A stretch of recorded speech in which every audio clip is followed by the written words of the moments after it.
Good afternoon, everybody. A warm welcome to the meeting of the Nelson Regional Transport Committee for deliberations. As is our custom, we'll start with karakia. So, Etu, stand.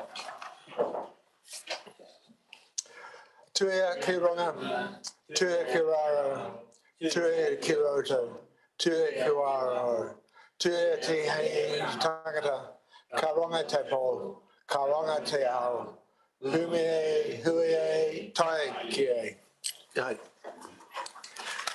Kia ora. Thank you very much. We'll get on to the agenda. The first thing is apologies. I have an apology from Her Worship the Mayor. She's absent on council-related business. I think everyone else is here, so I'll move that the apology be received. Someone to second. Thanks, Councillor Edgar. Those in favour say aye. Against, carried. Confirmation of order of business. As you'll be aware, there was also a confidential agenda circulated that is going to be withdrawn, and some of the content of that will be incorporated with the officer's verbal update. Just a reminder about the interests. Could any interests be declared at the appropriate time? There's no public forum. I'll move on to the confirmation of the minutes. They've been previously circulated. Confirm that the minutes of the regional RTC meeting held on the 6th of April is a true and correct record. Someone to move. Thanks, Councillor Nielsen. Someone to second. Oh, I can second. That was the one related. Draft submissions. Yeah, just hearing of submissions. Any debate or discussion? I'll put it. Those in favour say aye. Against, carried. Next one is the meeting held on the 9th of April, which was the one that we were joined by colleagues at the same time from TDC to hear the submissions to the regional public transport plans. Someone to move the true and correct record. Thanks, Councillor Edgar. Seconded, Councillor O'Neill Stevens. Any discussion or debate? There being none, I'll put it. Those in favour say aye. Aye. Against, carried. We'll deal with that. Next procedural matter is a late submission has been received from Di Mitchell, number 27446. Resolution there that we receive the late submission and its attachment and that we accept it. Someone to move that we receive and accept. Thank you, Councillor Neil Stevens. Yeah. Question from Councillor Edgar. Yeah, sorry, can you just clarify when that was received? I think that was... through the chair, the 9th of April. 9th of April. Oh, okay. And it did get forwarded to TDC, I see. On the 15th of April, yes. Okay, thank you. Okay. You happy to second that, Councillor Edgar? Any discussion or debate? There are none. I'll put it. Those in favour will say aye. Against, carried. Thanks very much. Next item on the agenda is item 7, 2021 to 31 Regional Transport Plan Deliberations Report. I'd like to invite Mrs. Parfitt to the table.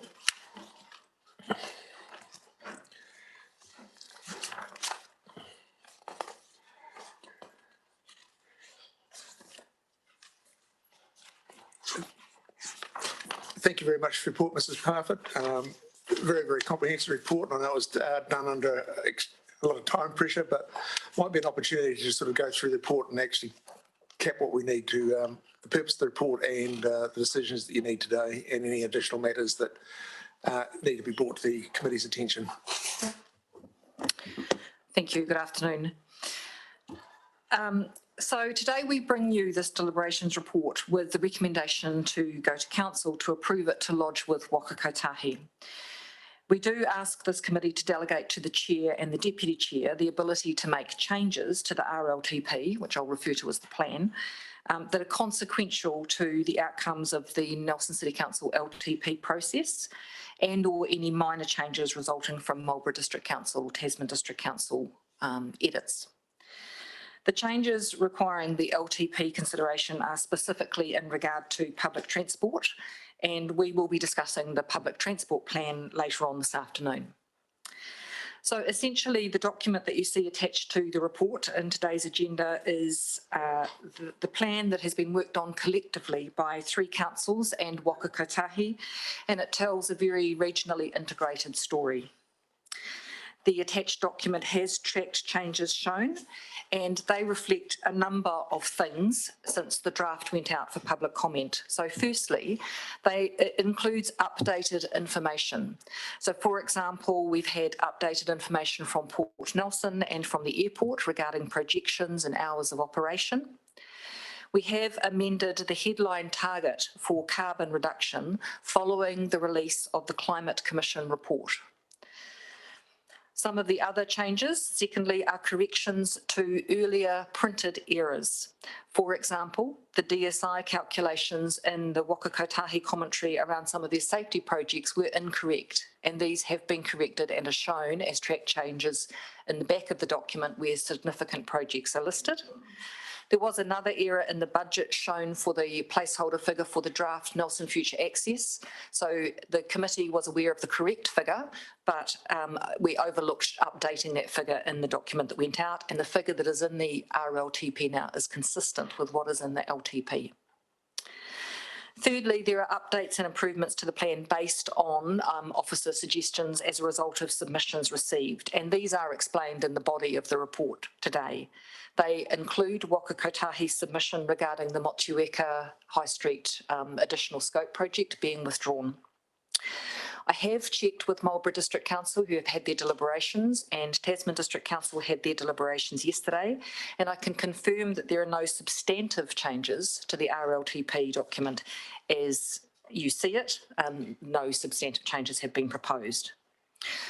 I would like to suggest a tweak to the recommendations as printed in the report, and I ask that the GAs display that for us now to show the suggested changes in red. Those amendments, and I think we may need to scroll down to see them, those amendments ensure really good alignment between the 3 councils. They include inserting a reference to a policy that confirms that resilience is part of prudent asset management. And they acknowledge that some minor edits may be required as officers work with our neighbouring councils in Waka Kotahi to land the final version. So that's the headlines when we're here to receive questions. Thanks, Mrs. Hoffert. Opportunity. Thank you very much. I just had a question on that carbon target, because the report said 50%, this says 47, and yesterday's Tasman it was 47. So can I just clarify that? Certainly, through the chair, the correct figure is 47. So when the report was written, we thought it was 50, and that was later amended to 47, which is reflected in the recommendation, but not the body of the report. My apologies. Yeah, if you have a look at page 99 of our agenda. 99.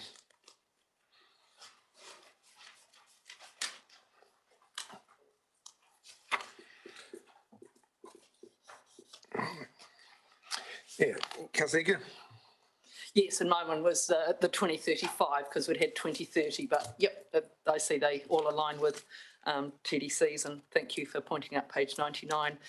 So I just have a few questions to work through. So firstly, there was a submission about the need to, or the suggestion to update table 3. Thank you. Page 13, the science and tech sector to be added. I think they noted it was something like 14.6%, but we haven't got any suggested change. Just wondering if you could comment on that. Certainly, through the chair, we're working on that, and we can include it in the revised draft. So it does appear that it is a significant contributor to the local economy, not so much the national economy, but locally very important. And we have just received the 2020 figures. So we would like to include some commentary around that in the revised document. It doesn't make any substantive change to the plan itself, but it is something we include once we've got those 2020 figures sorted. Lovely, thank you. Resolution 4, their bullet point 1, 2, 3, 4, 5 just notes that we're updating with the latest aviation forecasts. I just wondered if we needed to note aviation and port forecasts. Just since there is one specifically for aviation, yet we actually have quite a few updates on the port. I just wondered if that's something that would be recommended. So through the chair, the port did not amend our forecasts. The port amended the operational hours as described in the document. So there is no amendment to the port forecasts. Yeah. But do we need to note, well, you know, because we've got a resolution saying we're making quite a few aviation changes, do we need to make a resolution to say we've updated the port information for their operating hours, since it is quite a large update? This one came up yesterday as well. So it was a specific issue relating to the aviation forecast post-COVID, and that there had been quite a significant shift, which was why it was proposed that it be reflected in the document specifically as an update. Yeah, my question's more, there's quite a big addition to the port operating hours on page 21, but we've got no resolution that reflects that we've got a change to that section. I just wonder if we need that, or if there's a catch-all resolution in there that sort of captures that. So through the chair, I understand the question. I think what we were trying to highlight that these are substantive changes. I think we have a catch-all that allows minor changes by the chair and the deputy chair, and we regarded that as a minor change. So I think we have that leeway. Yes. Lovely, thank you. My next one.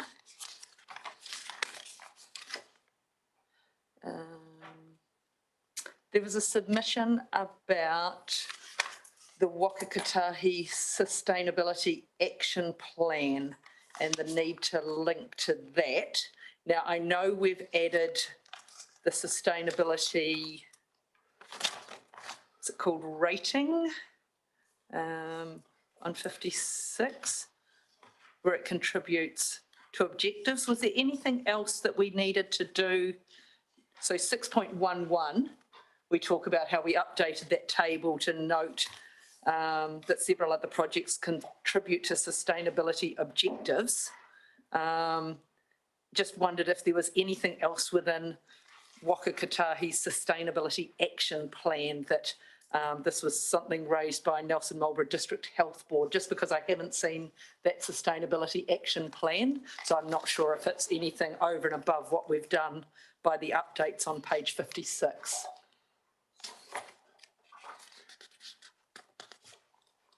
Through the chair, and I'm sorry, I'm struggling with page numbers here, but I can say we have included reference to Waka Kotahi's Sustainability Action Plan in the table at the back of the document, which refers all other high-level policies. The Sustainability Action Plan is a sort of a subset of Arataki. So Arataki was up there, but we've now really pointed to the Sustainability Action Plan as well. Lovely, I think that should be sufficient. That's great, thank you.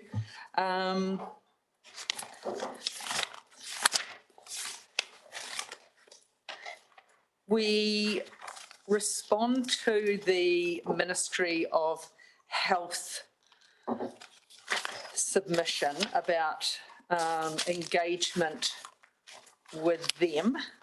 And again, I'm going to have the same struggle as you trying to find page numbers, so you'll just, might have to forgive me. So we did specifically note we would engage with them as requested.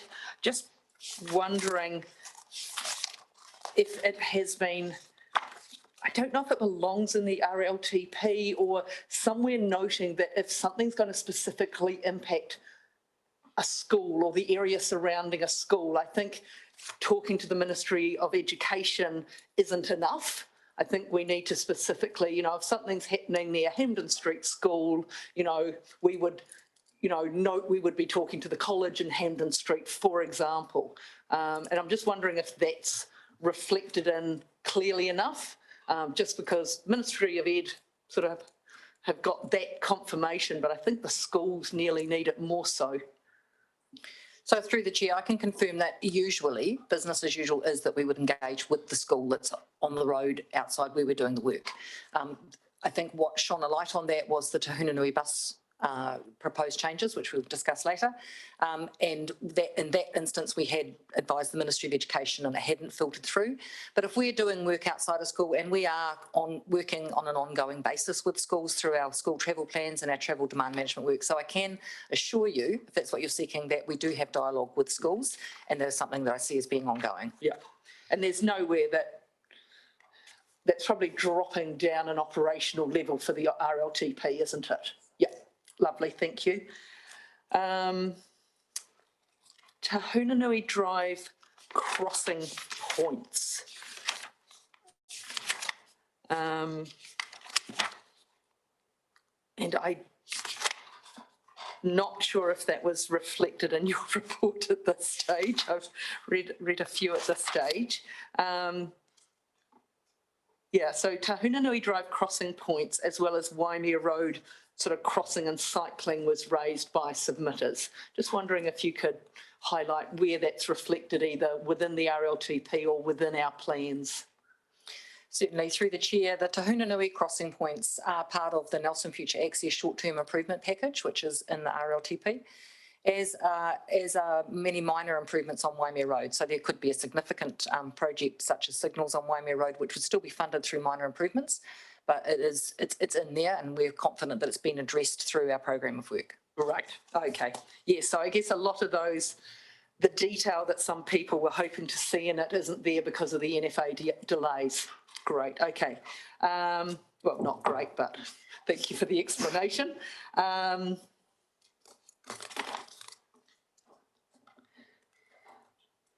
Okay, and so similarly, the waterfront is also going to be NFA, isn't it? I can't predetermine the outcome of the NFA, but that is where improvements on State Highway would sit. Yes, yes.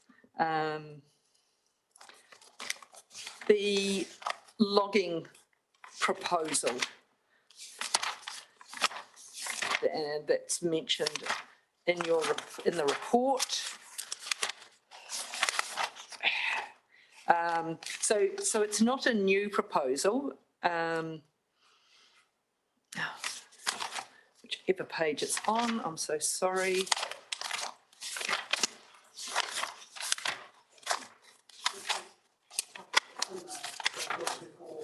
Sorry? 24 paragraph. Thank you. Yep, there it is.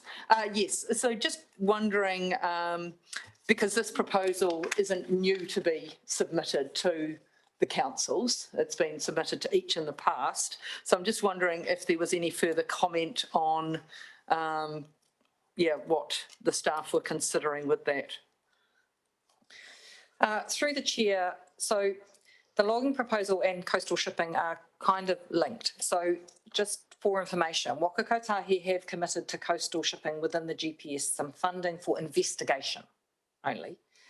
Central government is going to be progressing that investigation of coastal shipping so that we better understand what that looks like. With regard to the log barging proposal, it's been thought about, and if we were to progress that in any way, we would need to be doing it in conjunction with our partner council, Tasman District Council, and with the port.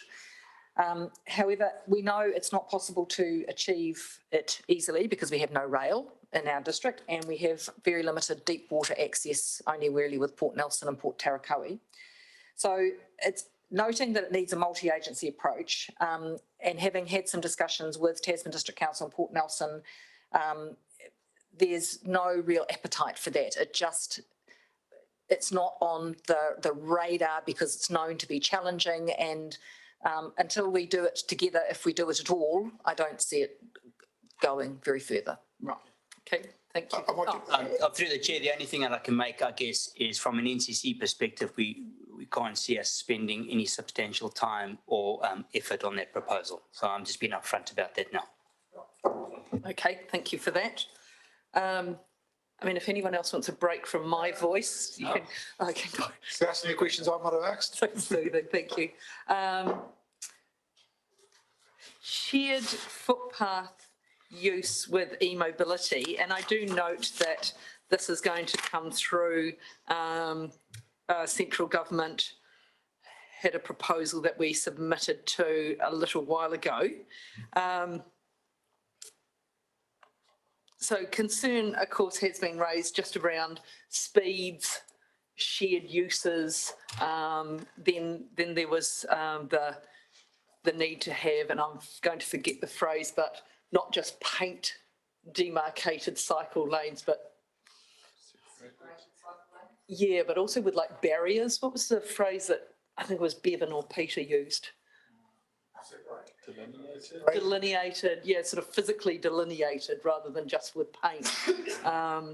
Yeah, so I guess, you know, I do share the concerns just around that whole footpath, e-mobility, cycleway use. And, you know, in a lot of the new subdivisions as well, you know, I see footpaths often on one side of the road and the roads are narrower, which is sort of nice for slowing traffic. But what I frequently see is cars being, I'll say, polite and not wanting to block the road. So they park on the footpath, which is polite for the car drivers, but other than being illegal, it's less than helpful for the people who are pedestrians. And so, you know, is there a real focus towards looking at, you know, I guess, separated cycle paths, how we can manage these conflicting uses and users through here? Because for me to get active transport picked up, we need to be able to manage those different conflicts and different uses. So through the chair, this is very topical. And yes, the Accessible Streets package that we did submit on last year has sort of gone very quiet, as I think at a national level, the organisations are struggling with how we reconcile the needs of different users. So I'm not quite sure what the timing on any announcements around Accessible Streets is. What I can comment on is that design is heading in the direction where it's recognising that we have conflicting use on these paths. Our own LDM may need some tweaking in the future. We know that as we lower speeds on our residential streets, it will be more comfortable and safer for cyclists to ride on the street. So it's a direction that design is heading in, but I can't give you any specific detail about it just yet because it's a direction we're travelling in, and there will be change, I'm sure, as the way people move around changes. Yeah. Okay, thank you. Just on that one, we're also updating our guidelines and bringing together the guidelines for pedestrians, cyclists and multi-user space in city streets. And so we'll be coming out in the middle of the year with some updated guidance on that pulls together all of the best practice and examples and so on. So I think that will also help to provide examples of what different options people can use. That's great. I mean, yeah, because I mean, between, you know, trying to encourage active transport, but just, you know, anyone who bikes or drives a car uses a footpath at some stage as well. You know, I did my local little circuit on Monday and I had a couch to get around. I had, you know, green rubbish bins. I had van doors that were left open, et cetera, et cetera. And there are a number of times where if I was a mobility scooter, I would have had to have actually gone out onto Waimea Road to get around these things. And, you know, it's just not good. We've got an ageing population, we've got school kids. So, you know, we need to try and, protect our vulnerable users as much as possible if we want to increase the use and keep them safe. And I know we do. So look forward to those guidelines. Thank you. I'll probably take a 2-minute break and let someone else ask some questions while I just... Yeah, Paul's any... Because I can go. Just with starting with the changes on the emissions reduction target, is there scope for that to be updated, knowing that that's the draft advice and the final advice from the Climate Change Commission will be released by the end of May? So do we need a resolution to potentially change that once they've finished with public feedback? Through the chair, I believe that's a good suggestion. I mean, it is a draft and maybe our recommendations should reflect that we remain consistent with the Climate Commission target. Because it is still being worked on, yeah. It is a headline target. If it goes up or down, it would be nice to remain consistent with it, have our documents aligned, so some tweak to the wording there might be useful. We've already adopted their 5-year budgets, so consistent across council too. So through the chair, I think we're happy to put to align and be consistent with whatever. Yeah, I think that if Sweet. Let me find, where are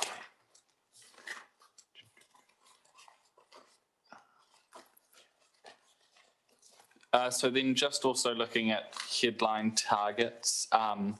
So there was 6.32, page 36, the request to split out the two mode shares of active and public transport and work to achieve a doubling in each individually versus as a whole. Can you just talk to the officer's advice on that? Because I note that it says we're seeking an increasing trend, but we do have a specified target in the RLTP. Through the chair, we have the specified target for the combined modes, but to separate them out, I think at the moment is a bit premature because we're still developing our methodology for how we count. We don't count walkers particularly well at the moment, and that is something we need to improve before we can realistically set a target that we know we can then monitor and measure. So that's why we haven't supported that splitting out at this stage. Great, thank you. And then down to 6.37 and 6.44, Te Atiawa's feedback. It's discussed there that we'll be making some changes, but also, trying to avoid this happening again. Do we have sort of concrete steps around that, how we're going to bring iwi engagement into the implementation of this plan and for future RLTP consultation? Through the chair, this area has challenged most councils around the country. So I've been on a joint call with other councils and with Waka Kotahi on this very issue, and all recognise that there are some challenges, both with the timeframes that we were working within in this term in particular, and with the capacity that iwi have to receive, digest and comment back to us. So it's not, I think nationally there's a recognition that this is not something you should just do in the 6 months leading up to when you need to write your RLTP. It's a conversation that you should be starting now for our next RTP. So we're working with Waka Kotahi on that advice. I know they're working it up at the moment, and we'll certainly follow their lead. What I would say in terms of this is we engage well with iwi at a project by project basis, but at the planning, that's where the gap is at the moment, and that's what we're working with Waka Kotahi on. Sorry, do you want to just respond on behalf of Waka Kotahi? Yeah, so that's entirely correct. And we have work underway to look at what we have learnt from this process and the feedback we've had from mana whenua. And with the case of Te Atiawa, I'm going to meet with them directly as part of that. But I think the clear point for all of us to be cognizant of is that relationships take time, and this is a key aspect. That you're entirely right in terms of we need the engagement process for a strategic prioritisation conversation needs to be early in a process, and then we can think about all the different mechanisms that support it. For example, some RTCs have mana whenua representatives on them, but that's also not always doesn't always put them in an easy position because they can't always represent all of the mana whenua groups in a particular region. So there's a range of different things that have been tried at different times, and we will be certainly looking to see how we can support all of our RTCs and councils going into the next NLTP process and working collaboratively to help ensure we get that input. Thanks. Kazika? Yeah. We're bouncing back. Yeah, All right. I just wanted to add to that a question, just in page 14, page 79 of our agenda, we've added some wording to the section tangata whenua, and I'm just wondering, because that wording is at the strategic level, whether it needs to be either more general or broadened, because it just specifically talks about the Nelson Future Access Project, but there's also, you know, the Richmond Program business case, and there's some quite major Marlborough projects as well that tangata whenua would want to be engaged with. So I was just wondering whether we needed to broaden that wording in conjunction with Tasman and Marlborough.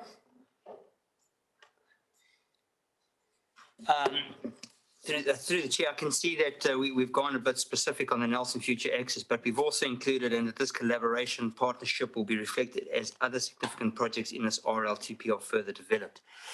Does that not It's just by listing one thing, it just makes it sound a little Nelson specific. I do agree with that. If anything, I would probably reword that and take, because that's that's a common section, is it not? Yeah.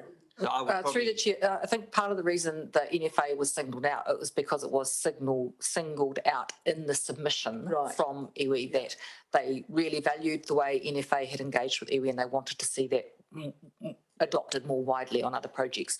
So I think that's why it's included specifically. I still take your point. I think while they may have indicated that they valued the way the NFA was engaging with them, I think it's a bit specific, and maybe we can work on some words which I'll see as something as we the can do amendments. after this. Yes. Okay. That sounds great. Thank you very much. Back to you, Rohan. Lovely.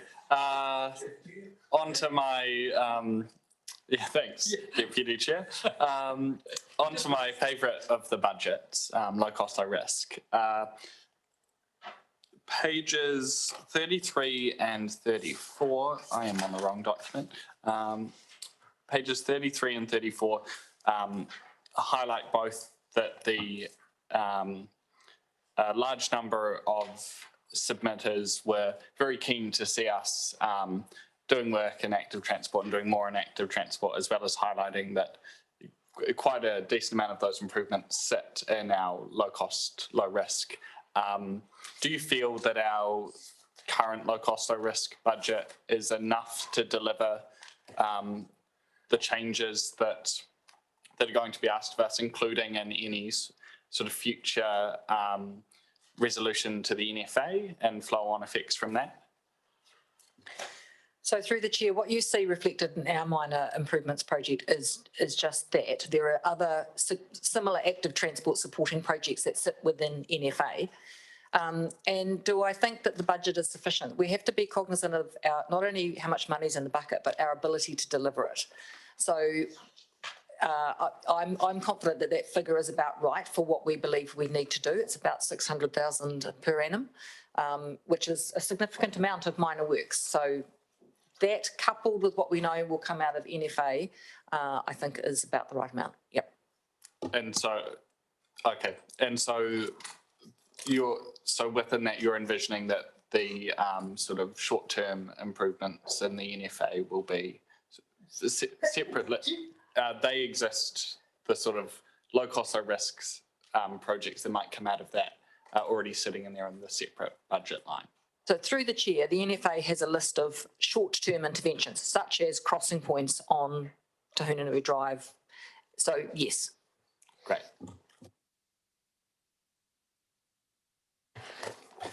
Thank you. Just a question on heavy vehicles and I guess, heavy vehicle routes. So one of the issues raised from one of the transport companies or transport associations was that the conflict they feel with cyclists. And so they seemed quite keen for there to be, you know, ideally quite good, clear cycle routes so that, you know, they also didn't risk, you know, as much as we hear cyclists not being near trucks, actually the trucks don't want to be that close to the cyclists because they don't want to, you know, have any negative impacts either. So are we looking at where we can, and I know some will be under the NFA, but some will be outside of that, just all of our heavy vehicle routes and where we can enhance cycle safety? Through the chair, yes, as part of a bigger picture. So we're working, we've had always the ONRC, the One Network Road Classification, which is now past its use by, and now we're working on the ONF, the One Network Framework, which recognises better the form and function of the road. So that's where things like place and key destinations and active modes are certainly more considered than they ever have been. As part of our work on the NFA, the working group has worked closely with the consultants to develop what we see as the principal walking and cycling routes, which are away from the principal freight routes, unless it happens to be the Nelson Waterfront, and that's, you know, that's a Nelson Waterfront project. So yes, where we can, we're trying to separate the modes out and provide safer active transport corridors away from the freight. Thank you.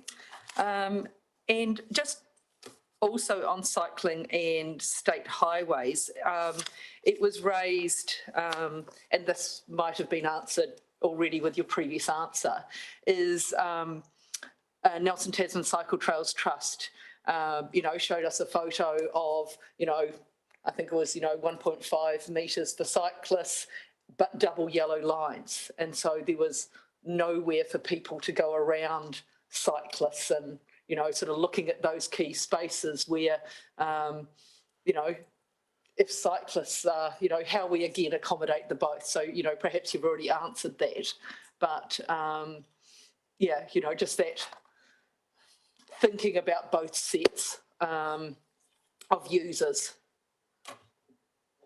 Because to go around the cyclist and give them 1.5 metre, they have to cross a double yellow line. And as someone who has been ticketed for going round someone and crossing a double yellow line, yeah, that's a big fine, even if you're not speeding.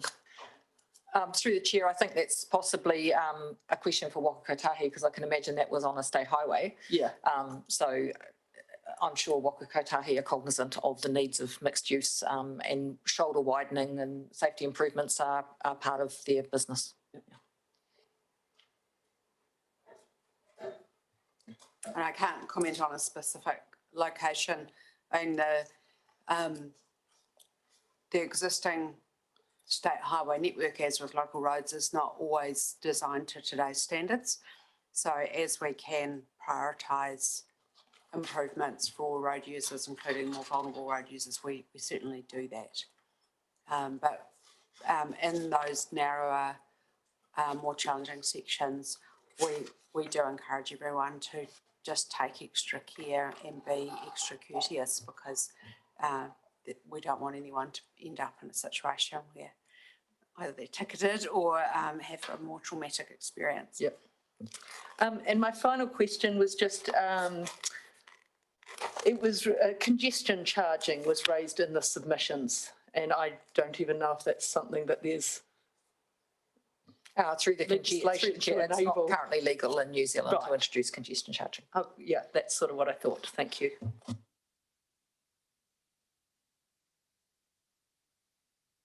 Any more questions from?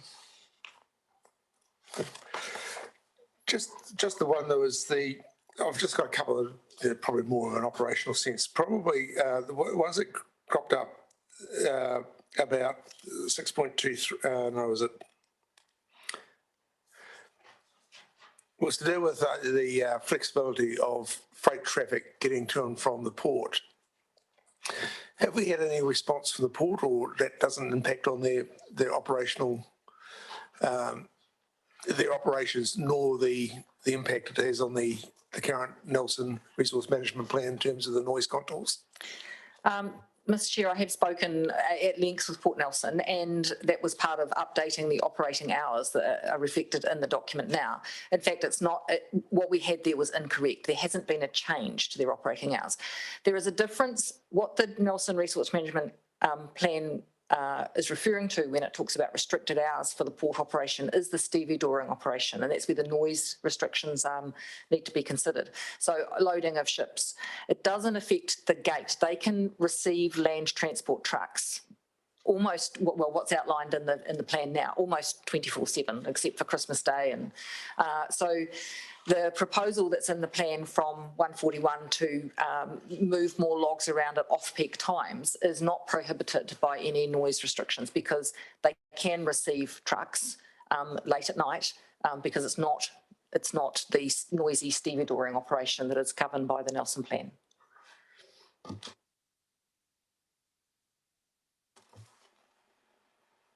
No, I think that's it. I think, yeah. Hi.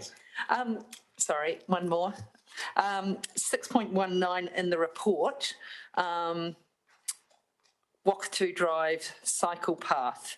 And I know this is a Whakakatahi cycleway, but I mean, do we need to identify it in our RLTP? Because we know that sort of last leg on the Richmond end of it is at a very low service level. So do we need to identify that in our plan to get funding for it, or is it, sufficiently low cost that we don't need to, or what would be the advice on that one? I might get Ms. Bate to answer. So we currently have funding committed for the investigation phase of that work, and so that is going through all the appropriate steps of looking at options, considering all the factors like constructability in the marine coastal environment, and they've been actively engaging with the submitter on this as well, and ensuring that she's kept up to date on the options that are being looked at and the factors taken into account, including cost. So any construction funding is not yet committed because we haven't reached that stage, but once the options have been completed, then funding can then be sought for any construction. So it's in the pipeline. Yeah, and so we don't need to make any reflected changes in the RLTP to show that we support that or to enable that to continue? I don't believe so. Lovely, thank you. Right, we all maxed out on the questions. Well, okay, we've got the resolutions up there. In the entirety? Yes.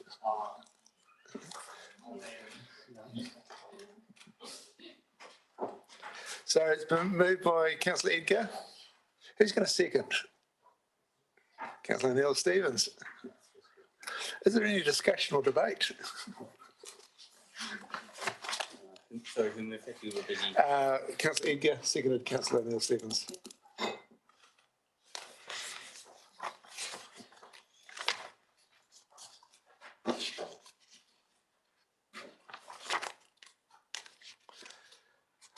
No discussion or debate? I'll go first. I just want to say that I woke up this morning and it's not often that a council meeting is quite this exciting. I think what we have in this RLTP is a plan that has really both listened to the feedback that we've received and engagement we've had with the community over the last, actually our continuing engagement, because it doesn't really stop, especially on transport issues, as well as being a plan that's in keeping with the overarching GPS and delivering on our our vision for a low carbon city, and if not zero carbon by 2050. And this is an area where we can achieve a large amount of quick and easy wins, and something where Nelson is already a leader in terms of our mode share, and especially in active transport. We'll talk about public transport soon. but I'm very, very happy and proud to support what's been an amazing piece of work, and just want to say a massive thank you to all the staff who have worked tirelessly behind the scenes on some quite short timeframes to get this turned around and delivered.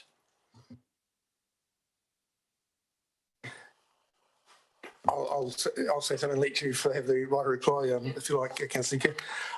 I'll speak very, very briefly. I think this represents probably a sea change in the way that we approach land transport, and acknowledging the change of the GPS, and this is reflected in the shifting directions that we have in terms of land transport in our region.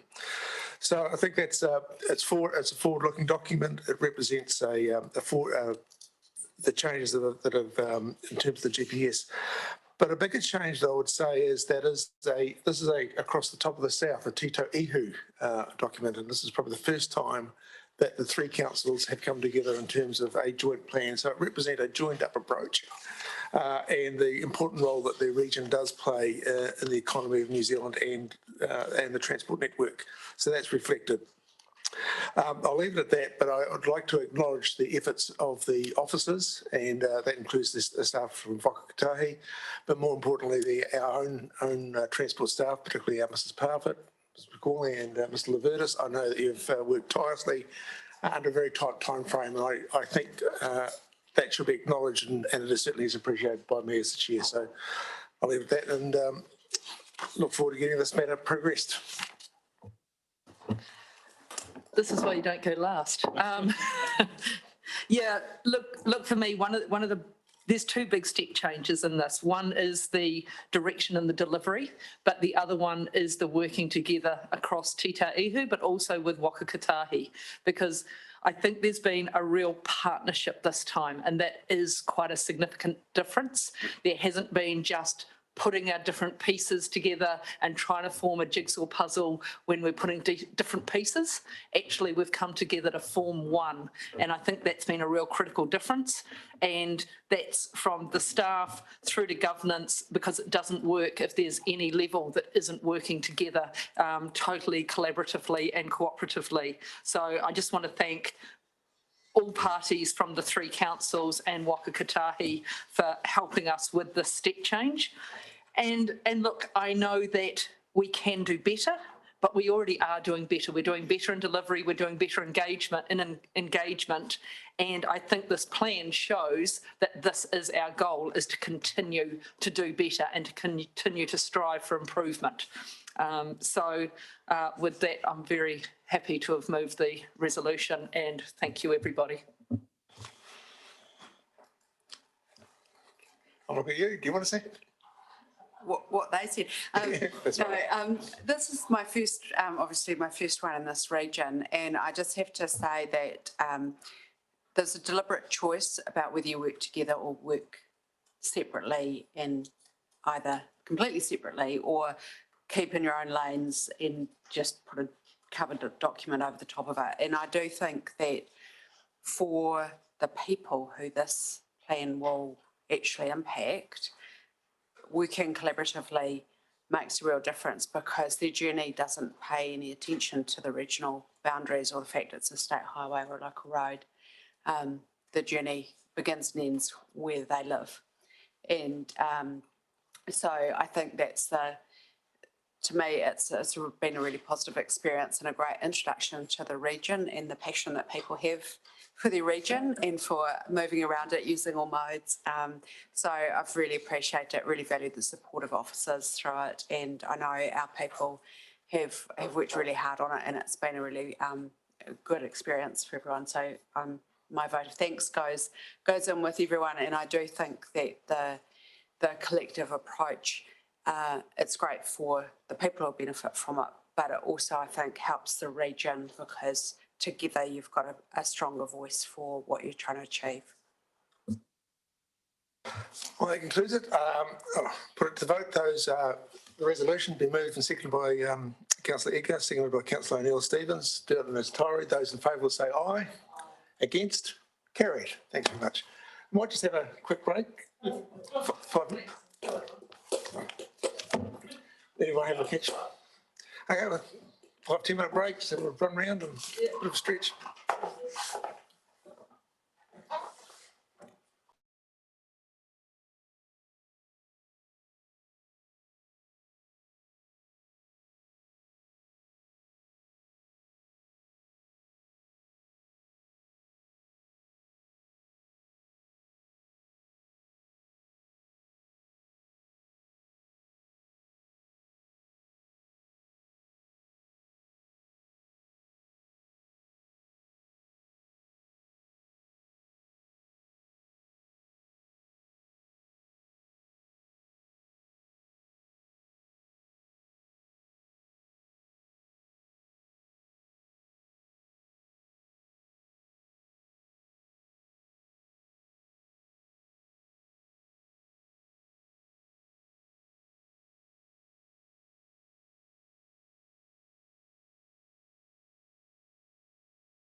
welcome back after a short break. Next item on the agenda is the Regional Public Transport Plan Deliberations Report. I'd like to invite Mrs. Parfin and Ms. McCauley back up to the table.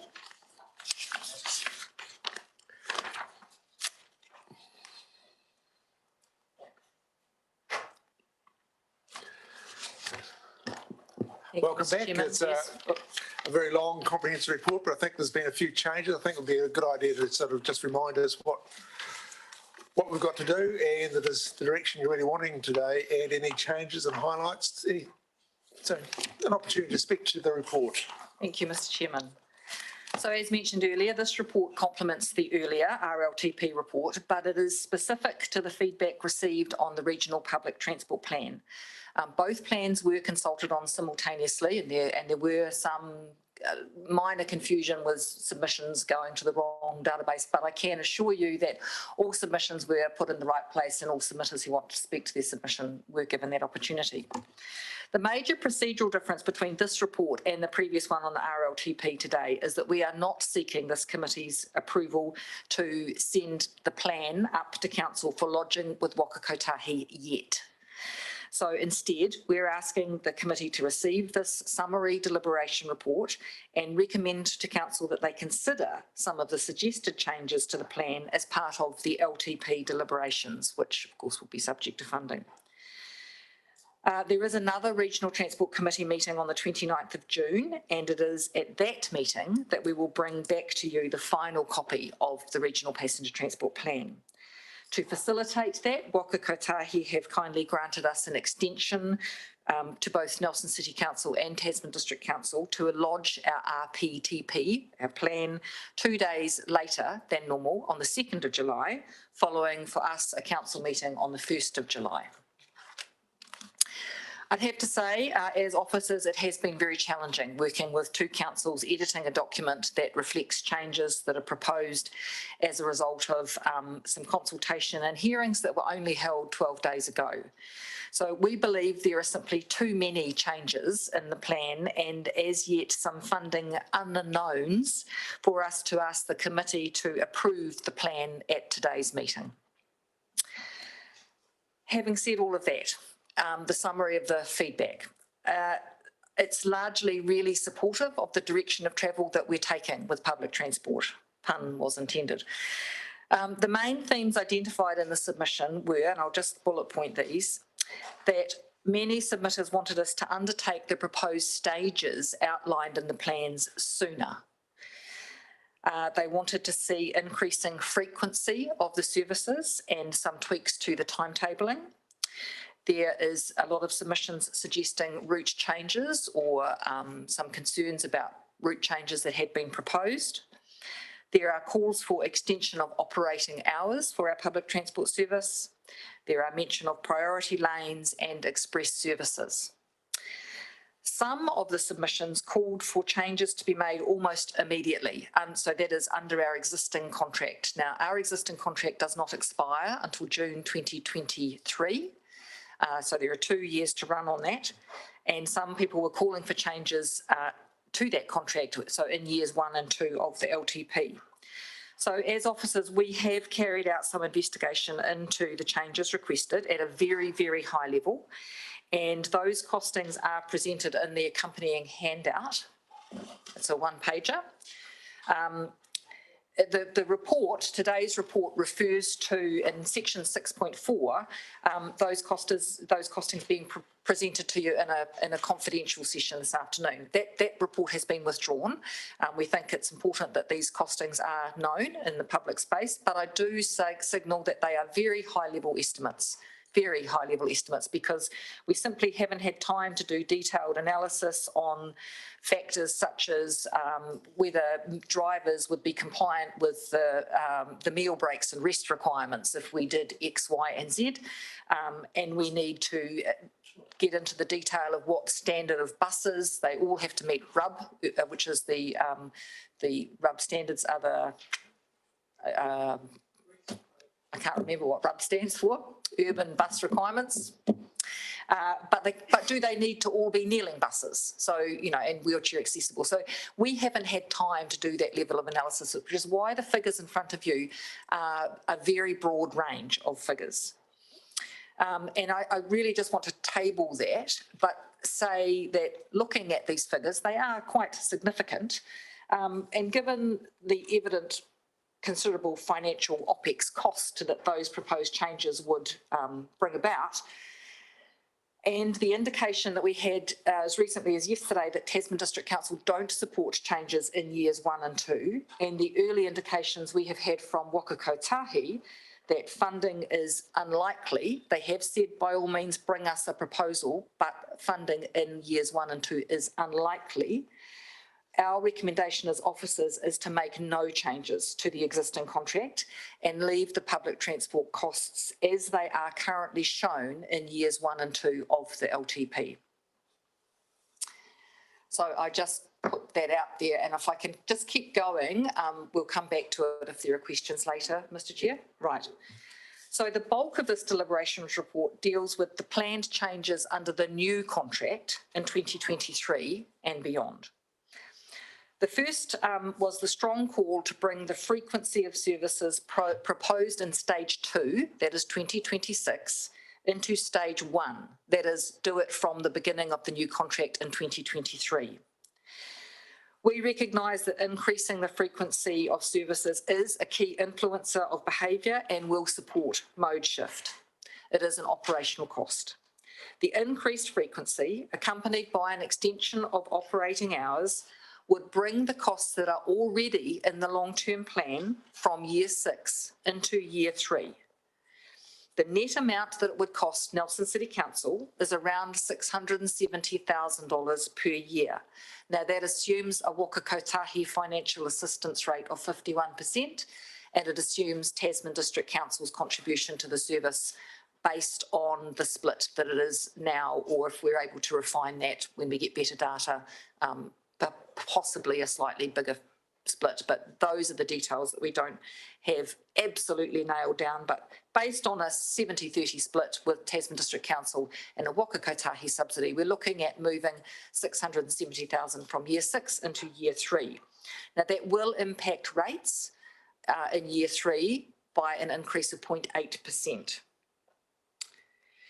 The good news is that it will provide much of what was requested for those year 1 and 2 changes. So it will come with extended hours, increased frequency, and an express bus. So that's the good news. It is possible that other funding streams that are not rates could be available in the future. We don't know. It could be that there are savings from other transport-related activities. And that is referred to in the amended resolution that I'm suggesting, which I think is up on the screen now. Where is it? It might be a bit further down. Maybe we'll come back to that when we have questions. It talks about funding dependent upon, can you just scroll down a little bit more, please?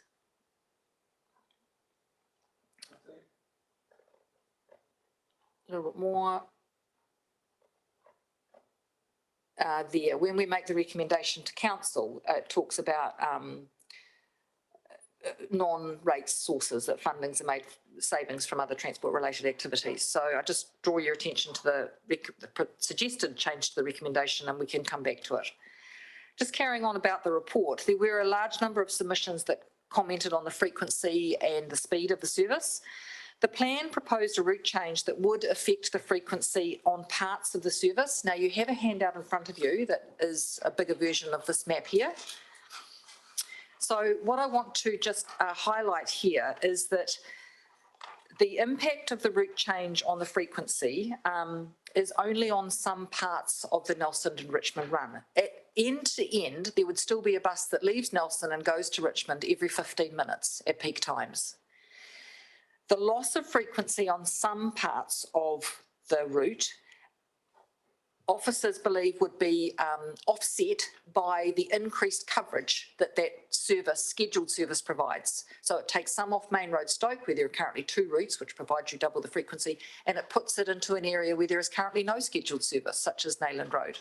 So that's a decision that we need to do a little bit more work on, and we'll bring back to you in the future. But I do just want to be able to answer the comments about reduced frequency. A strong reaction was received from the Tuhunanui community to the proposed changes on Route 2, which took it off Muritai Street and diverted it along State Highway 6, Parkers Road, Pascoe Street and Nayland Road. As officers, we recognise that the Tuhunanui community have concerns, and we have held a community meeting and discussed some other options they've been put forward, and that is the other handout that you have, the one that looks like this. This was circulated at the meeting and shown on a PowerPoint. They're not by any means predetermined, they're just suggestions. And what, as officers, we undertake to do is to work with the broader community to determine the exact routes that in 2023 we would be proposing through Tuhunanui, Stoke, Nayland and the airport. Interestingly, Tasman District Council has a similar undertaking to work with their broader rural community regarding the details of those regional routes. So we acknowledge that there is a little bit more work needs to be done, and that work will be done over the next 12 months to inform the next passenger transport contract or public transport contract. With regard to the call for priority bus lanes and express services, which was raised by a number of submitters, officers support incorporating bus priority lanes and other priority measures, such as bus jumps at traffic signals, as when it is financially possible to do so, or when the opportunity presents itself. We recognise that that is an important part of public transport, but it is very strongly, it is linked to the Nelson Future Access Study and the Richmond Business Case Study, and will come when that study recommends it. There is a recommendation in there around the living wage. So with regard to that, the recommendation, and I propose a slight change of words here as well, is to adjust the regional land transport plan budgets to make provision for paying bus drivers the living wage. But this is an area of work that is being done around the country, and all we request is a placeholder for if and when that occurs, because there could be some unintended consequences around that. And we really are awaiting guidance from Waka Kotahi and other councils around how we manage living wages for bus drivers. So at this stage, we're saying, let's make sure we've got provision for it in the plans, but the details of that are yet to be worked through. So there are other issues raised in the report, including dogs on buses, bike racks on buses. I'll take those as read. And again, Sue, who's done the bulk of the work on this plan, and I are here to answer your questions. Thank you. Thanks, Ms. Powell. Appreciate the summary and the update. Questions? Councillor Inca first, and then Councillor O'Neill-Stephens. Thank you very much for the update. My apology firstly if I just need to confirm a couple of the points you said, and so I'm happy with yes and no answers. So firstly, I'll just go with the handout. So the estimated 670,000 includes not only bringing stage 2 forward to stage 1, but 2023, but it also includes the potential of the 777 maybe starting at 6.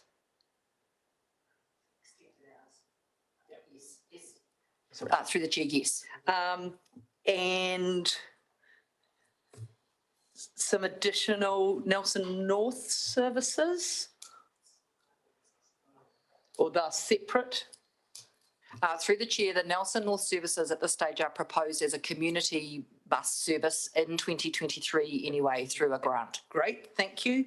Now, just in relation to the express bus service, so that was included within the 670 for 2023.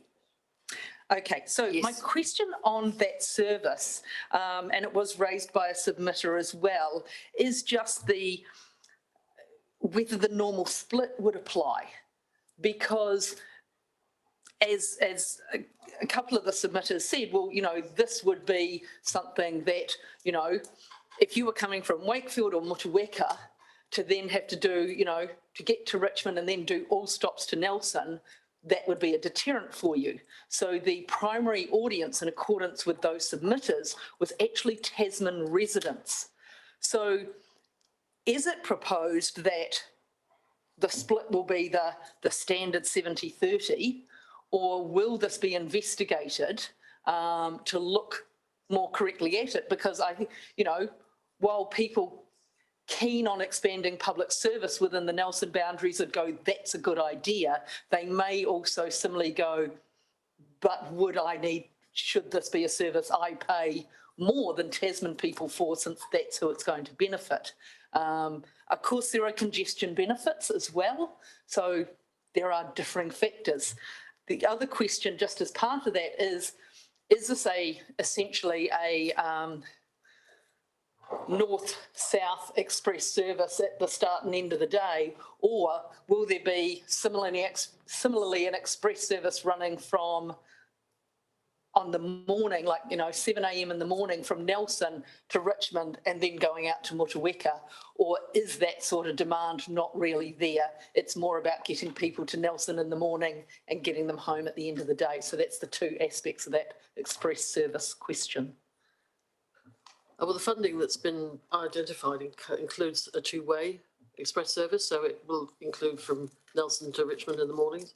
I mean, we've got 3 extra services. So in effect, that's actually going to be taking the frequency up for the Nelson to Richmond route.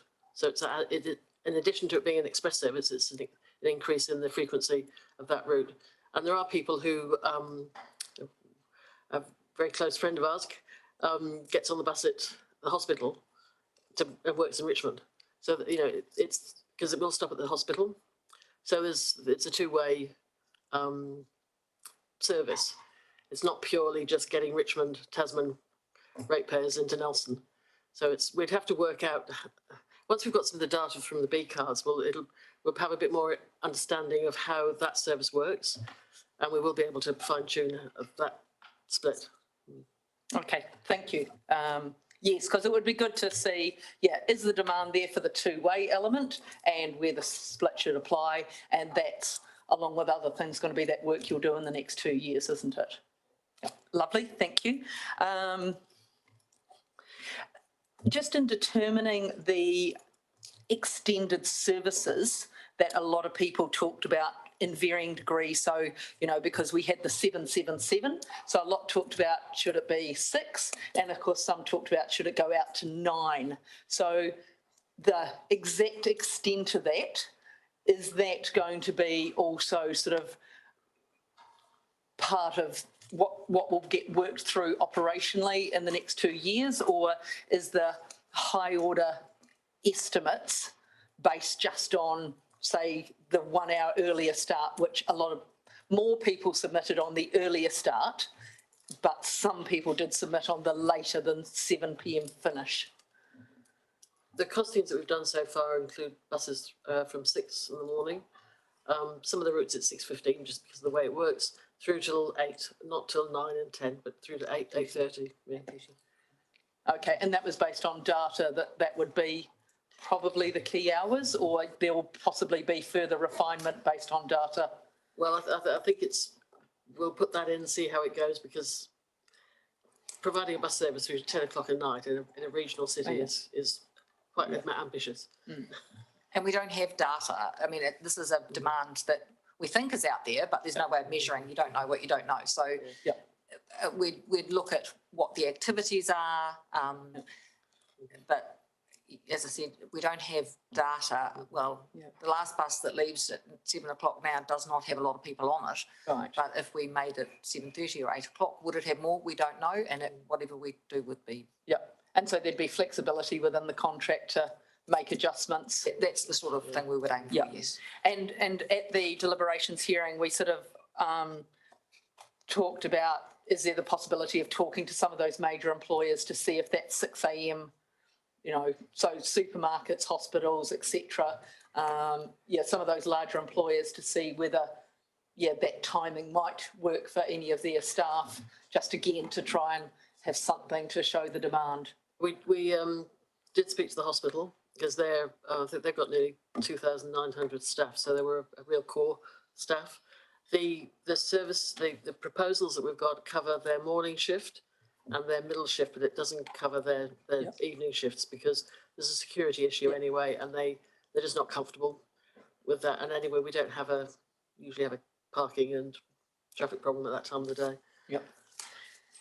And just the Stoke loop was raised quite a bit in alignment with the Tahuna Muritai changes. Can you just tell me where we've landed on that? Through the chair, well, we haven't really landed. What's in the draft plan at the moment is a demand responsive service to be run in Stoke, and that's based on some trials that have been held around the rest of the country. Timaru has had a service operating on that basis, and we want to explore that further. So we know that there is a need in Stoke. We know what happened last time we took the Stoke loops away. We still have to do some work with how that service would integrate with possibly an airport service, or whether Route 2 goes down Nayland Road or not. So that's part of that work we need to do a little bit more refinement on, and we'll come back. Thank you. And just as part of, so that's a hail and ride service? Through the chair, we know that hail and ride is not ideal for particularly low vision. We heard that clearly through the submissions. So, but it's a balance. If you put formalised bus stops in on the entire route, in some ways it's a lower level of service for some of the people who don't want to walk 400 metres to the nearest formal bus stop, which is the case with many of the elderly people who ride the Stoke Loop at the moment. But also a formalised bus stop takes away on-street car parking. And given the urban policy statement on parking, we know that on-street car parking is going to be a highly contested space, and to take it out to put a formal bus stop in. So we have to balance that out. And the way we would do that would probably be to identify where the key stops are, but to run a service that is still open to hail and ride, or in fact the demand responsive service, which is, it operates on a corner. It's not door to door. It's not Uber for buses. It's a corner to corner service where you book your ride in advance. Right. Okay, thank you. And the flag system that was raised by Blind Citizens New Zealand, is that something? So through the chair, we have flags. We have N-bus flags. There's one sitting in the Chief Executive's office, and they have been made widely available, and we can always make more of them available. The buses handed them out. We had them downstairs, so that's something we can do again. Yep. And probably, work with accessibility for all, maybe just increase that awareness. Yes. Thank you. Current timetabling. So that was raised, so not in relation to more services or a significant change, but just in relation to the timing of some of them. So I know coming from Bishopdale Hospital, there's a bus that arrives at 8:29 and 8:59, I think it is, which if you start work at 9, you have to arrive at 8:29, because generally people can't get from the bus depot to their work inside of 1 minute. So is there going to be any review, or is there the capacity to go, could it arrive 6 or 7 minutes earlier, Is that considered a significant contractual change because it's not additional services, but hopefully a tweaking that enables more people to catch the buses? I have spoken to the contractor about that. Theoretically, it is still theoretically at the moment, that if you shift the whole timetable by 10 minutes, we shouldn't have to change drivers' breaks, the timetable, the number of drivers or the buses. So it's just, that's the theoretical side of it. Yeah. We will be, once we've got over this bit of work, we'll start talking to them about actually implementing that.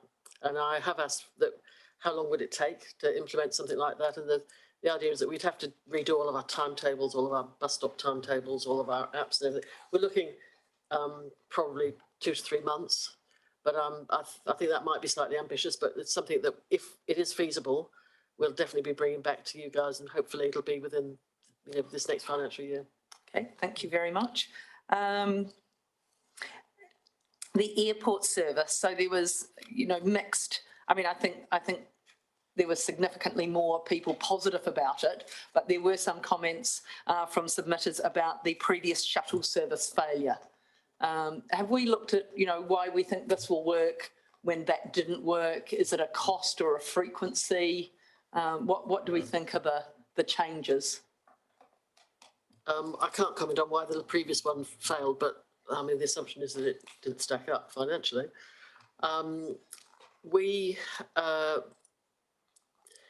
The proposal that we've got is that the service that route just happens to end at the airport. It's not just solely an airport service. It provides another function along its route, and that just happens to be where it finishes. As a result of some of the submissions, we are going to relook at the actual way that operates. There was a couple of ideas that we'd thought about, but we thought, well, perhaps we'll have a second look at, and that's the bit of work that we're going to continue doing.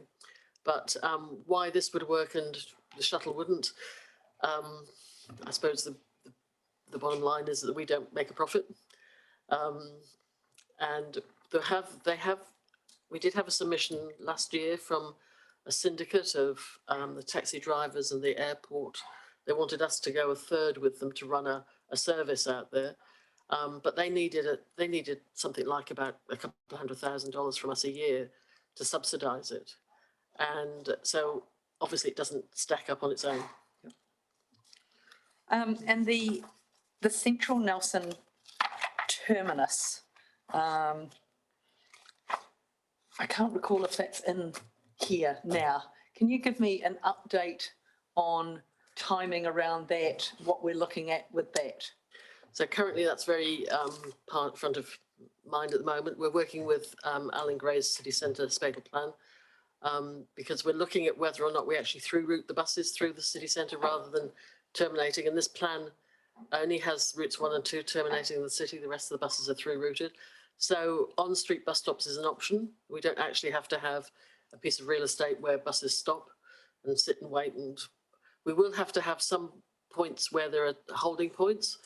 And that's one of the issues with whether do we actually want buses sitting on our main streets just waiting. So that's, Alan's not particularly keen on that. So we're looking at what other sites we could incorporate a bus facility into, particularly sites that we own currently. So that's very much a current piece of work that we're doing. The funding is in the next LTP for that, the capital project. So next financial year? Yeah, no, the next 3 years. And we're currently working on it at the moment. Now, there was a few comments about the transit app, but also about complaints. Does the transit app allow complaints to be lodged through it? Through the chair, no, the transit app is the real-time bus information, which is Google Maps or Tracker Bus. Yep. Certainly through Antenno, they can lodge a complaint. It's like the fixograms that we receive. So we do have the ability to do that. Customers can lay a complaint through that, through the phone, through an email, or through coming in person. Okay, thank you. There's been quite a bit of commentary about the park and ride services, and we did have specific wording in the RPTP about a Richmond park and ride, but it has been identified that the better options for park and ride are Wakefield and I think it was Motueka, potentially Mapua. So I'm just wondering if we're going to be updating the statements in the RPTP to reflect that. And I'm sorry, I'm not sure if we have. Yeah, we can take specific reference to Richmond out and talk about it in a more generic sense. Thank you. And in the revised routes, it looks like in this document that you tabled, it doesn't look like they're going down Lower Queen Street, but stopping at the State Highway. And there was quite a bit of call for buses either to go to 281 Queen Street, where the health facility is, / Oakwoods / NMIT area. Just, are those buses Through the chair, so the proposal is to carry on down Lower Queen Street into Berryfields. Sorry, I was and- looking at the wrong yeah. side. Yep. How far down Lower Queen Street does it go? Through the chair, we'll go through into the Berryfields new subdivision there. Excellent. There you go. That just ticked off 3.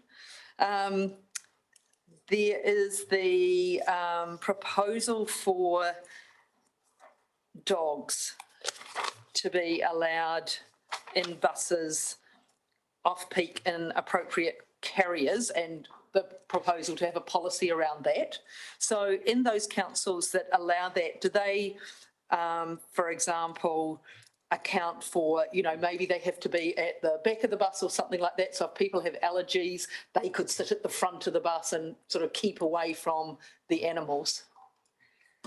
Through the chair, I don't believe the policies go down to that level of detail, and there would be some problems with carrying containers to the back of the bus and up into the steps, particularly if elderly. We prefer that the elderly passengers sit at the front of the bus in the priority seating areas because they struggle with the steps, which are quite steep. So it's a level of detail that has yet to be worked through, and I think it would be an operational guideline as opposed to a policy. Right, okay. I just think we need to, maybe consider that. I mean, probably if you're very elderly and have trouble getting on a bus, you're probably going to have trouble carrying a dog too. So, but I mean, allergies is just something we need to be slightly mindful of. There was a proposal, a submission for free buses for under 5s. What's our current policy? So through the chair, it's already free for under 5s. There we go. That's going to be an easy one to respond to. And strollers on buses. Because of accessibility, do strollers just go on buses already? Because they used to, of course, sit on the front, but now we have the bike racks. Yep, through the chair, at the moment, the practice is that mums wheel their pram into the front of the bus, where if there's not a wheelchair there, that's where they put the brakes on and sit. Great. The number of bikes that can go on the bike racks on the front of buses. There was concern about the limit in numbers. Through the chair, yes. Yes, it only takes 2. And when we procure the next contract, we'll look at what our other options are. I mean, bike racks have come a long way, and I mean, I see 4x4s carrying 6 bikes on their tow bar. Loading and unloading of those could be a challenge. But also we are considering improved bike storage facilities at our super stops. So that first part of your journey and that last part of your journey, it may be that people don't need to take their bike on the bus. They just lock it up somewhere secure, say in Stoke or in Tahunanui, and leave it there until their return journey when they need it to get home. Right. There was a couple of submitters who raised concerns about accessibility of people living in Tahuna to get to a supermarket with some of the route changes. So through the chair, that's the detail at the moment. This plan sort of brings the buses to the ring road, but the detail that we need to work on is the refined route. Does it come from Tahunanui via Countdown or wherever? And I think so. Well, there's also the proposal to build a full square in Tahuna anyway, so just balances that out. Right, and so as it's worked through, that'll be part of the. It's been taken on board, yeah. Wonderful. Taking buses into Saxton Field. Through the chair, the answer is no, that is not proposed. Too narrow roadways? Speed humps, timetabling implications, mixed use, just, I think there are good bus stops and shelters at the periphery of Saxton Field, and we feel that's sufficient. Yep. Okay, and that will do for now. Okay. I'll just start on page 1 of my questions. Just hopping back to the comments on the living wage, I mentioned unintended consequences. They're unintended, but what are we intending our unintended consequences to possibly be? So through the chair, this is a sensitive area where there's a lot of unknowns. So for example, the living wage is currently not set by, it's not a wage fixing within government. So what do we do when the living wage goes up again? But also from our operator's perspective, are we just talking about subsidised transport drivers that would receive the living wage, or are we talking about all bus drivers? Because the N-Bus, for example, is a very small part of Nelson Coach Line service, so it has a knock-on effect for their wider business. And that's of concern to bus operators across the whole country. So look, it's an area that, you start talking about awards and unions, and it's just, there's too many unknowns at the moment for me to say the consequence of this would be. And we don't know whether at this stage we have to have a conversation with the provider, with SBL themselves. So what contribution would they make to this? Is it all on council or not? We don't yet know that. So all I'm signalling in the recommendation is that we make provision for if and when it happens and how it looks, what it looks like. Great. And then just in terms of decision making from that, presuming the RPTP all goes smoothly and that money's sitting in there, would a decision need to be brought back, or could it just be done pending those discussions? Through the chair, I think it would come down to the specification that we put in the next contract, because we can specify in that the drivers are paid, and that contract will be of a value that it will need to come to this committee for approval anyway. Or is it the infrastructure committee? Could be this committee, I think. But is that for the new bus contract? The new bus contract in 2023. But so you're talking about the years 1 and 2? I'm talking about the years 1 and 2, so that money, if we commit it now, doesn't need to come back to say yes to giving them the living wage, or can you just go do it? So the way we've crafted that resolution there is that we're making provision for that. And if there's any outcome from our discussions with Waka Kotahi or the bus contractor, or there's national guidelines that either reinforces that or changes that, then I think the way we would do that is report that back to this RTC in some formal manner through one of our updated reports that we report back regularly. So, yes. Thank you. Okay, on to the body of the report, page 170, 6.20. Just with the provision of bike facilities, we discussed at the super stops. Is there any proposal for sort of a lower level of service bike stands at non-super stops? Through the chair, we have an operational budget for bike stands across the entire city. So bus stops are a logical place to put them if there's a demand. We generally have put bike stands in where there is a request or a demonstrated demand, and bus stops would be no different from that. Right. Then same page 6.22 with that discussion around earlier starts and finishes. What's going to be so more time needed for the timetable investigation, what's going to be the decision-making process on that? So there's currently funding in for, was it 6 a.m. till 8 p.m? From 2023. From 2023. So what will be sort of the decision-making for that, whether we go for extended timetables? So through the chair, at this stage, the contract that we procure will ask for, having recognised that there's a call, for a costing to provide those extended hours. And then when that contract is tendered and awarded, we would be coming back for approval. Right. And then page 174, the fare review. When's that proposed for, to complete the fare review? I'm looking forward to it. At the moment, the guidelines for the fare policy setting is still in draft from Waka Kotahi. Once they're finalised, then we'll prepare a fare policy.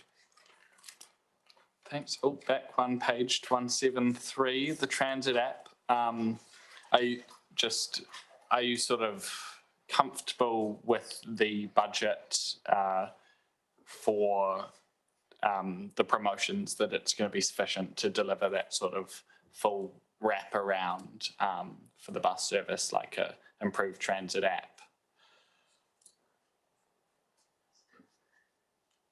Through the chair, The promotion of public transport is a big piece of this plan. So it's a culture change. It's a step change. And making sure that people know when and how to get the information will be embedded in whatever promotional campaign we work up. And we have got, I think, a pretty significant chunk of budget in this plan to do that promotion of public transport and everything about it. Great. And then, am I right in thinking that our increased peak frequency changes are still sitting in stage 3 of the plan, so 2029?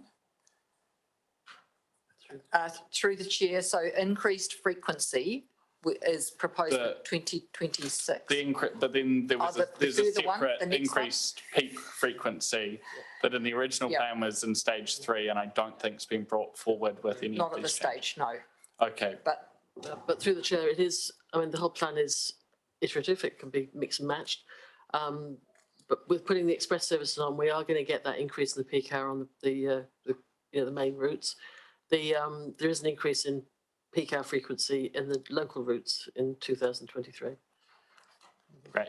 And then just a note that the graphs and diagrams showing the step changes haven't been updated yet. Through the chair, that's why we want to bring you back the final version when Yeah. we've had time to work that document up. Yeah, on the 29th of June. Oh. You can, I'll have a breather.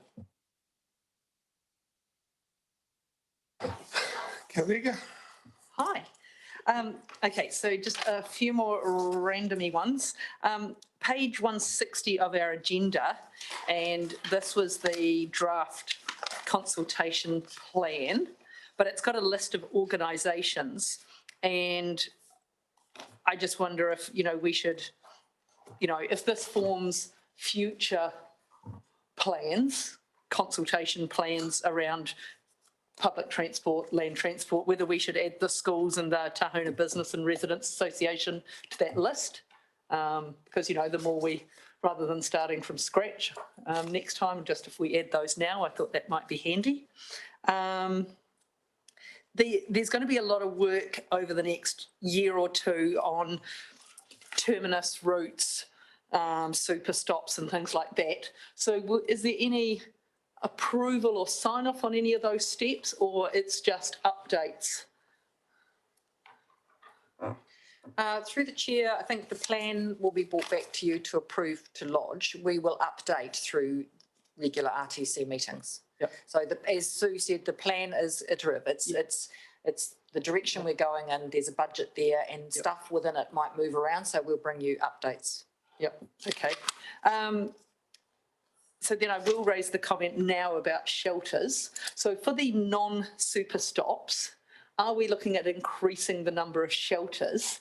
And then in relation to the shelters, so if I use the one outside the girls' college as an example, so when it's raining, it's all fogged up and there is no eaves or anything on the shelters. And so to actually see if your bus is coming, you have to stick your head out into the rain. So will we consider little awnings or something on our bus shelters? Through the chair, in answer to the first part of your question, so we have enough budget in here for a super stop or 3 ordinary shelters each year. So there will be additional normal standard bus shelters, and the design of them, we can consider that if it's an issue. We have reminded that stop in particular is one that I sometimes get the bus drove straight past me. So we have reminded our current operator that they need to slow right down and look right into that shelter to make sure that there's nobody there. I take it you may have been left behind on occasion too. So it's an operational issue, and they've got to meet SIP-TED design. Bus shelters are prone to vandalism, so we try to go for something that's Minimal. kind of bomb-proof. Yep. Okay, thank you. Now, just with the resolution up there about the living wage, we've talked a couple of times about it being a provision, but it says including support. I just wonder if we need to actually be more specific and say, including the provision to move to.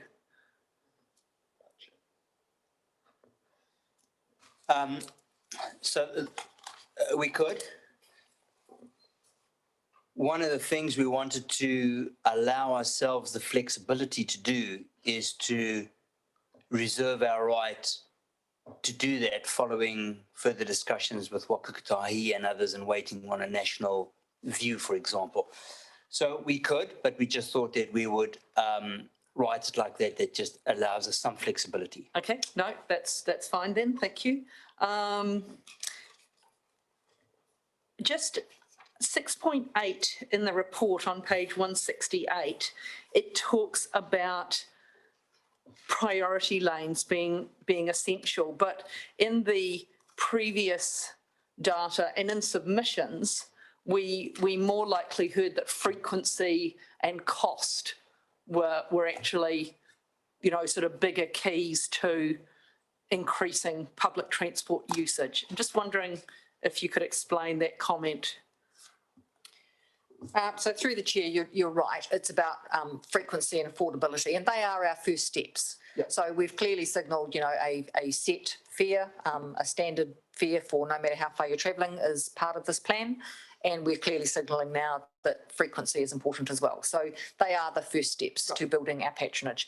Priority lanes are important, but we also recognise that they are part of a bigger picture, NFA, Richmond business case, and important. So yes, perhaps the word essential is a little strong, although all of the international research suggests that you put a priority lane in and bus travel suddenly becomes quicker than sitting in a traffic jam. So we can't ignore that, but we recognise that there are steps that we need to take first. Yeah. And if you don't take those first steps, probably the other ones don't help either. Thank you. And my final... And we do, as officers, we accept that using that word essential was a bit strong. Thank you. And then my final comment is, there was mention of the, you know, the difficulty of working with, you know, because it has been, you know, the shared deliberations, you know, there has been some difficulties or, you know, teething problems, I guess, with working with Tasman so closely on this. That being said, I think we've worked fantastically together. I'm just wondering, I know it's not directly in the RPTP, of course, but, you know, if there is any consideration of if we were one regional transport committee, of, you know, whether some of these processes would be enhanced in the future, if that's something that, I guess, outside or aside of the RPT we would consider, because we want to keep reviewing things like this together, and that awkwardness of doing it together but apart will continue. So I'm not too sure what Mark's going to say. So I'm keen to see what she's going to say. Yeah, thank you, Mr. Levitas.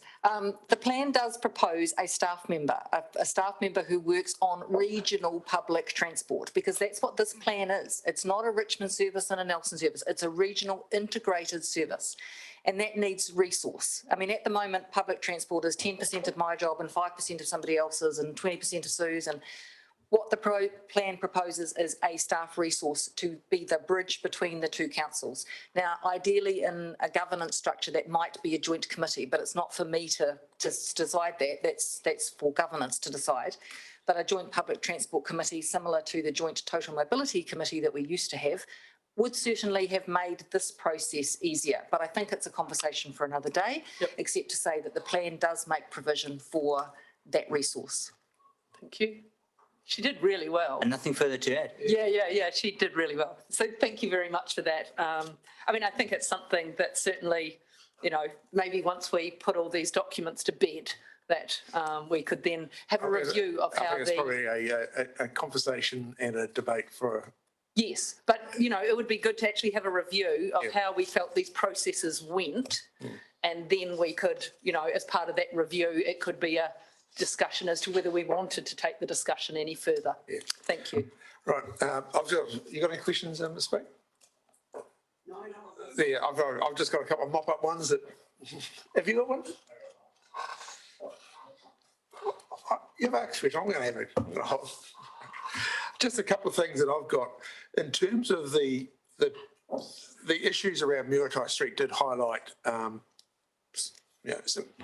some concerns from members of the community. Have we given an undertaking to, that community and any other community about getting down to probably the operational level of bus routes and a timeline as part of this plan? Through the chair, nothing officially has been promised, but we indicated at that meeting that we'd be working with them over the next 12 months. And my intention is that once this is formalised and has been adopted, then we'll start next month.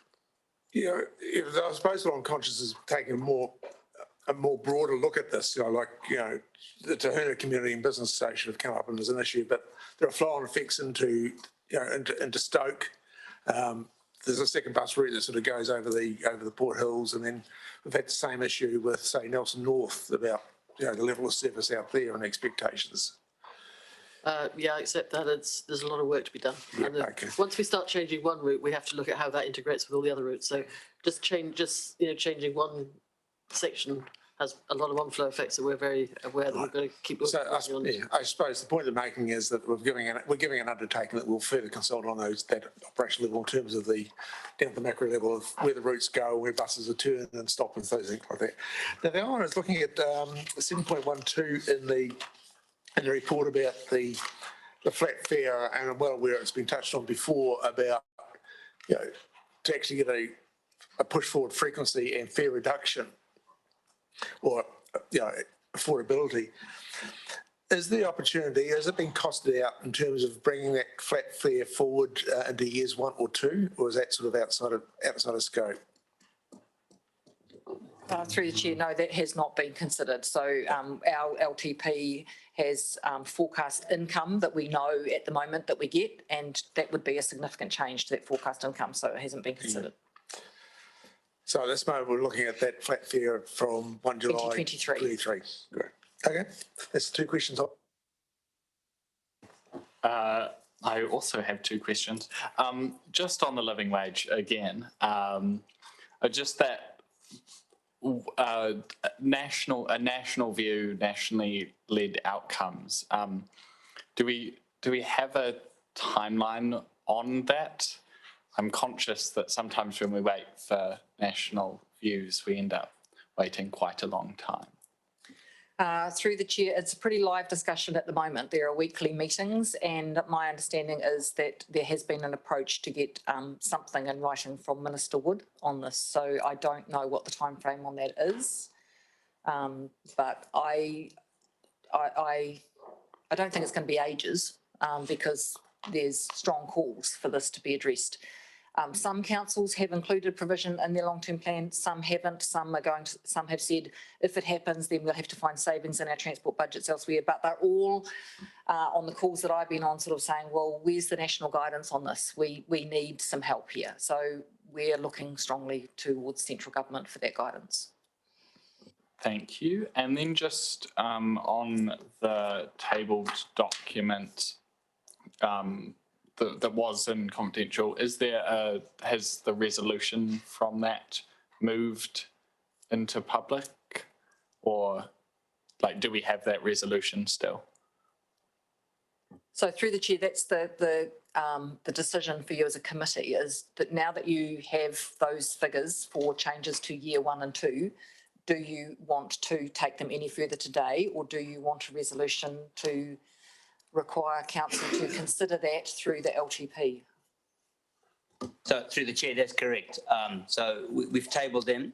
We, in Margaret's upfront commentary, she did say that that would be a challenge to be funded either by our neighbouring council, Waka Kotahi, and ourselves.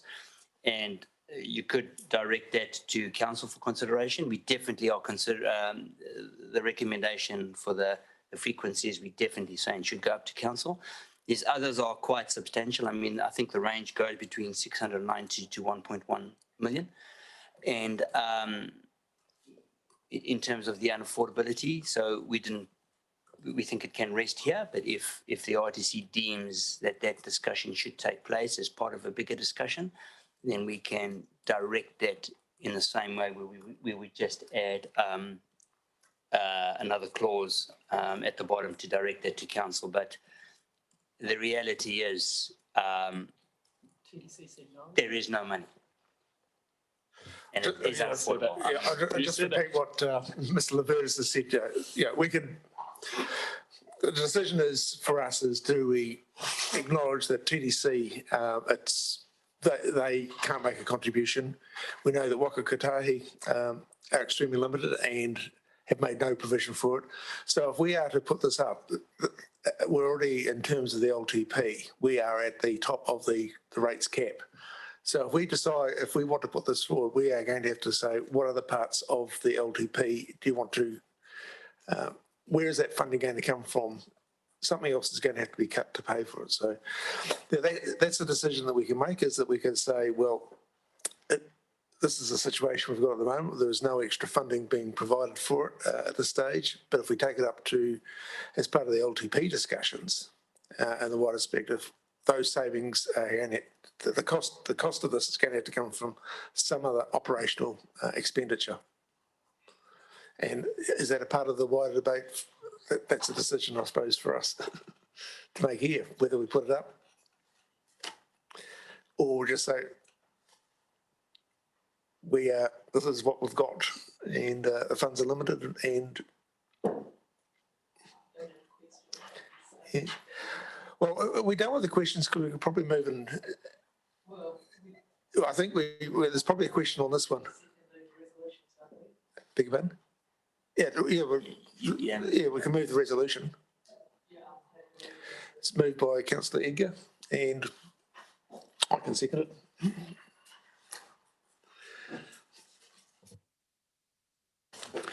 We're done with the question, so it's open for debate and discussion to debate.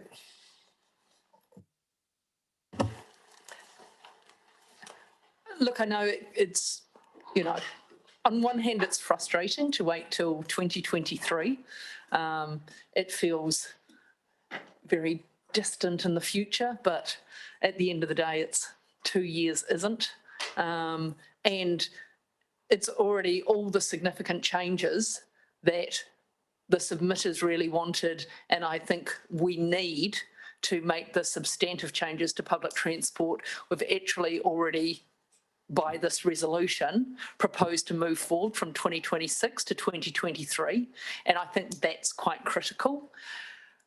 I think moving anything forward to year one is problematic for a number of reasons. Firstly, we've worked very hard to have a combined Nelson Tasman Regional Land Transport Plan, and any changes we do are going to be changes alone.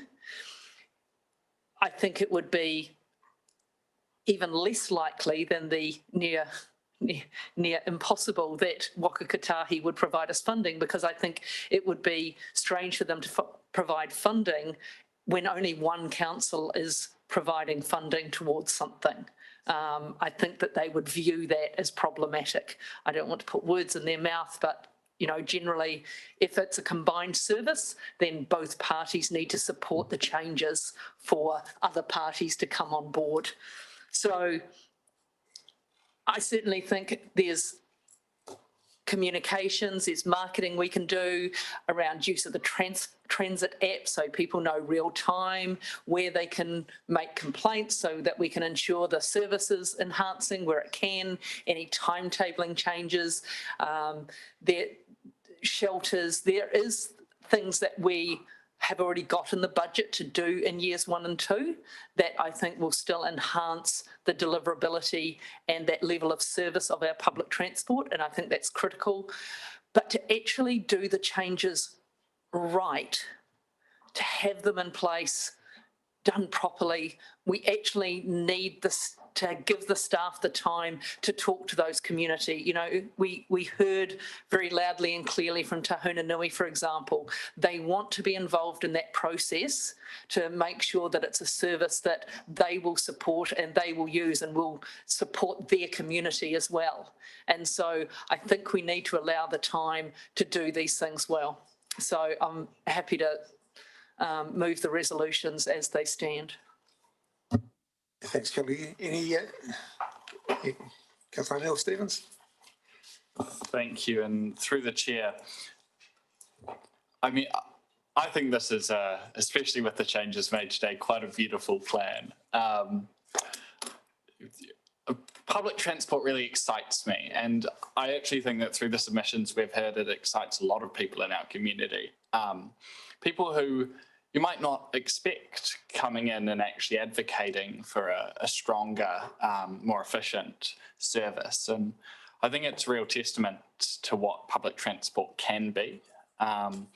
The N-Bus hasn't lived up to its potential, and I think we're now giving it the opportunity in a new form too, where a good public transport system should provide choice and freedom and actually be opening avenues for residents to live the kind of life that they want to live. It's a space for, social connection, for just enjoying your ride to work, being able to disconnect, think about other things. I love catching the bus to a meeting because it gives me that time just to switch off my brain, which is needed. And so I'm really, really proud that we're going to be delivering what is a complete overhaul of our service. And actually, I'd congratulate very much staff for putting up a very strong plan in the first place, and then to our community for demanding something even better, and saying, actually, if we're going to do it, we need to do it right. And so in 2023, we have a big opportunity with a rebrand, a new face.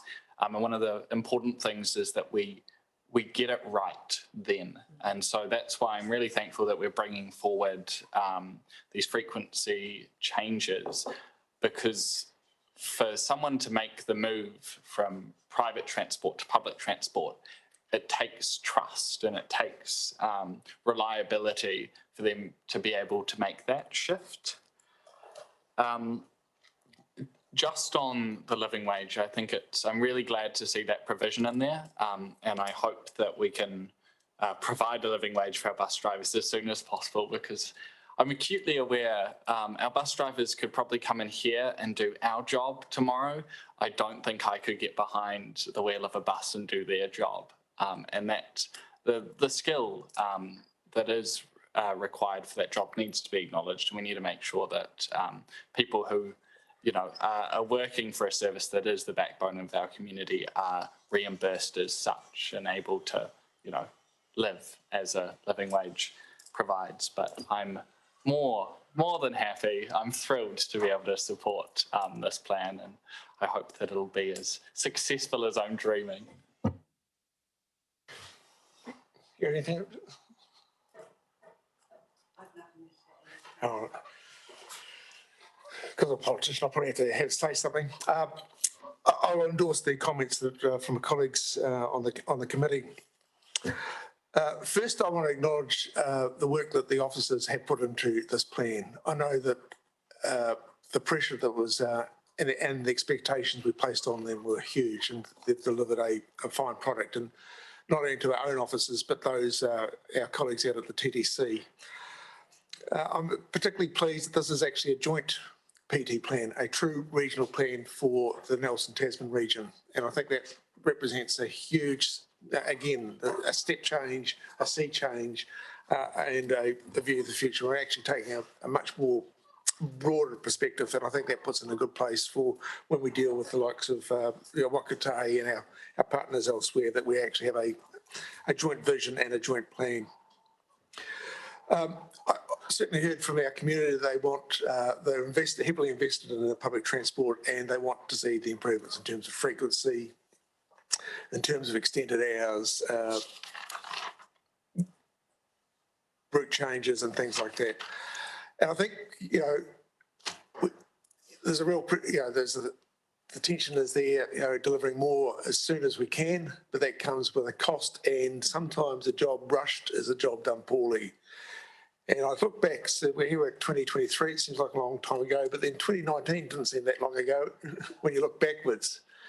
And really, I think we best spent years 1 and 2 getting this right, because when this rolls out on the 1st of July in 2023, we can look to probably a an exemplary, almost a world-class public transport system that delivers to the needs of the community. So the time spent on that is best, and I acknowledge the capacity of the officers to do that and our community to actually engage and take part in the process. Particularly sees, I'll pick up the comment about the living wage for our staff. I think that public transport is one of those services in the community where we do not tolerate, it's a zero incident service, that the bus is always operating, there are no mishaps, people aren't left behind, and that needs to be reflected in the skills and the of the drivers, and that needs to be recognised in terms of paying them a realistic income to do the job that we expect of them. With that, I'm very happy to support the recommendations. Again, I'd like to record my appreciation to all the officers involved. There's been a huge amount of work and right up to the 11th minute just to get it right. Yeah, I will. I just actually would like our appreciation for the RLTP and RPTP work actually minuted. I think I'd like as part of the official record that it's minuted, our appreciation for all the work on this, because it actually has been significant. Thank you. Thank you. Thank you. Thank you. Thank you. Well, we've completed the debate. I'll put the resolution. Put the resolution. Those in favour will say aye. Aye. Against? Carried unanimously. Thank you very much. I think that concludes the business. It does indeed. There's no business, so I'll declare the meeting closed and we'll finish up with cover care.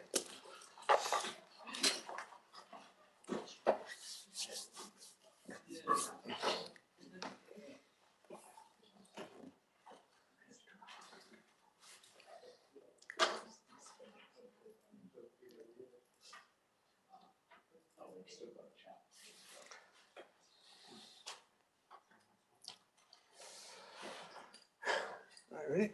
Te Kironga, Te Kararo, Te Turodo, Te Kiwaro, Te Hei Tangata, Karonga Tepo, Karonga Tao, Humie, Huie, Tai Kie. Thank you. We're done.